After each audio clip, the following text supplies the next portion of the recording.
सवाल है, ये पूरे मुल्क के सामने में ये सवाल खड़ा है।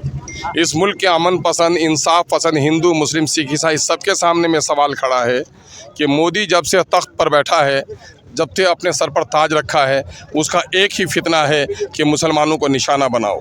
अपने लोगों के ज़रिए से दाढ़ी नोचवाता है, टोपियाँ उछालवाता है, बेटियों के नकाब फरवाता है, उससे उसका दिल नहीं भरा। गाय के नाम पर हमारे लोगों को मरवाता है, उससे उसका दिल नहीं भरा। हमारी मस्जिदों पे ताला लगवाता है, उससे उसका दिल नहीं भरा। तो अब हमारी मस्जिदों को, खानकाहों को, ईदगाहों को, हमारी दीनी मदारिस को, हमारे मकबरों को और हमारे कब्रिस्तानों पर कब्ज़ा करने के लिए जो जायदाद जो है वक्फ़ की, यह मुसलमानों के बाप दादा की दी हुई जायदाद है।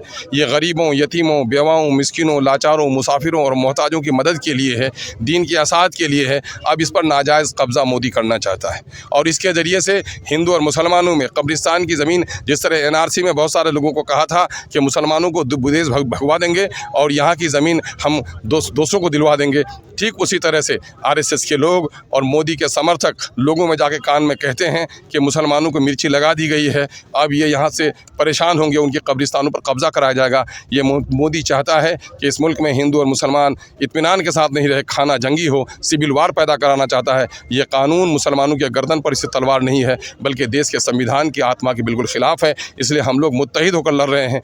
हम किशनगंज के तमाम तर मिली तंजीमों के ज़िम्मेदारान को, तमाम तर ज़ात बिरादरी के लोगों को, अपने हिंदू मुस्लिम साथियों को और तमाम तर जो NDA के अलावा जो सियासी पार्टियां हैं उनके नेताओं को, उनके पार्टी के ज़िम्मेदारों को मुबारकबाद देते हैं कि अपनी पार्टियों का झंडा समेट कर सब लोगों ने इस काले कानून के ख़िलाफ़ मुत्तहिद होकर लड़ने का फैसला किया। एक और सवाल है, आखिर मुसलमानों के साथ लगातार कभी NCR और NPA का, NRC और NPA का, और दूसरा जो है 3 तलाक का मुद्दा, ज़्यादातर ये कानून जो है मोदी सरकार के द्वारा आखिर मुसलमानों के ऊपर जो है इस तरह का जुल्म क्यों कर रहा है?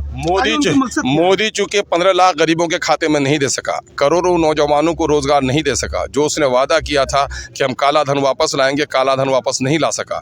देश में डॉलर के मुकाबले में रुपये की कीमत हर दिन गिरती जा रही है, इसको नहीं संभाल सका, तो उसने अपनी तमाम तर नाकामियों पर पर्दा डालने के लिए मुसलमानों को एक तरफा तौर पर निशाना बना लिया है और वह समझा है कि मुसलमानों का खून जब जब बहा है, इनकी मस्जिदें जब जब टूटी हैं, मेरा फ़िरका परस्त जो वोट हुआ है वो एकत्रित हुआ है, इसलिए वो इस फार्मूले पर काम कर रहा है। लेकिन मैं तमाम तर उन भाइयों से भी कहना चाहता हूँ जो मोदी भक्त हों, मोदी समर्थक हों, कि देखो आप जरा ठंडे दिल से सोचो कि मोदी ने तुम्हारे बच्चों को कहाँ पहुँचा दिया है, देश का भविष्य कहाँ है। इस देश को माँ कहते हो तो तुम्हारे माँ की क्या दुर्गत कर रहा है मोदी। उठो और जगो, मुसलमानों पर इससे बड़ी मुसीबत आई है, मुकाबला किया है, हम इसका भी मुकाबला करेंगे, लेकिन इस देश का नुकसान हो रहा है, देश के तमाम तो लोगों को सोचना चाहिए। इसका हम आमंत्रण देते हैं। अगर सर केंद्र सरकार इस कानून को अगर वापस नहीं लेते हैं तो आप मुसलमान लोग क्या करेंगे? यकीनन कि मुसलमान अपने आखिरी सांस तक लड़ाई लड़ेंगे।